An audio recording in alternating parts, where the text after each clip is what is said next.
November 29th, 2013. Guys, I'm about to lose my voice. I think I'm getting the flu or something. But you notice iSun going out of the top of the stereo behind. Now, these are different timestamps. Notice the 29th and on the 30th, a couple hours apart here.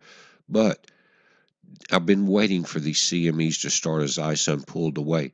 Also, the timing may have a lot to do with not only iSun, but the pole flip on the sun. And you can pause this and read it. And it says these dark regions of the sun during this time can cause solar flares and CMEs. And one of the peculiar things about this solar flipping of the magnetic poles is they've been waiting for it for about 2 weeks. Now it started in the north pole of the sun has already reversed, but the south pole didn't.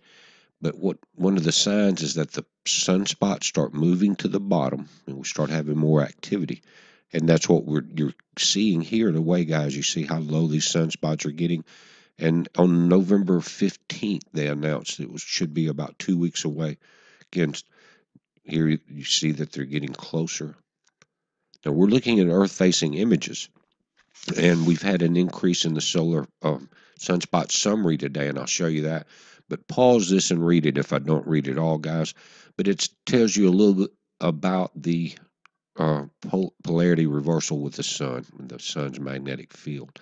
Goes on, it talks about that the polarity reversal builds up over time. A sunspot spreads out, causing the sun's magnetic field to migrate from the equator of the star to one of the sun's poles. As this change occurs, magnetic field reduces to zero and then comes back with the opposite polarity. And you can read about that in the magnetic sheet, guys. It's interesting.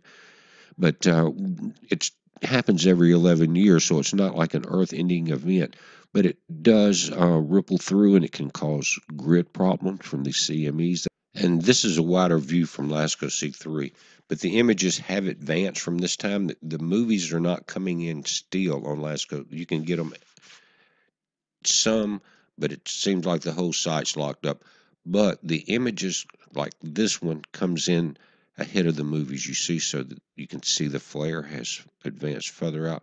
Now look at stereo ahead in the latest images, guys. This is a powerful CME, and it's not directly Earth facing. It is pulling off from the right side of the sun and downward. But this is a reversed image from our 335 camera on the J Helio viewer. You can see there is a flare in that image in the middle of the sun that is effective.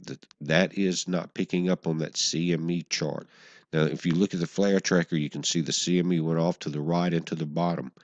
We will have the auroras will be affected, but this flare that you're seeing here has not been picked up by our satellites yet.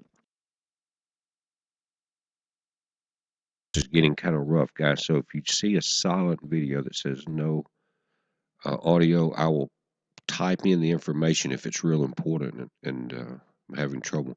But this large sunspot, guys, that we're looking at here may give us some trouble. It's going to be Earth facing here in a few days, and the ones beside it now are getting geared up. What's happened, you see 1910 and 1907 there.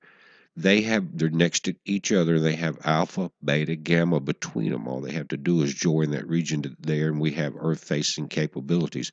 But down in the bottom left, the 1909 is that large area. 1908 is also turning Earth-facing. So as iSun peels back, we're going to have to wait and see if that charge builds up. Remember how far iSun was on the 19th, guys, when that X flare peeled off and struck it, and that iSun caused that flare. So you go back that many days and that many miles and you'll see. But we're going to watch it, guys. It's a heads up. Be safe.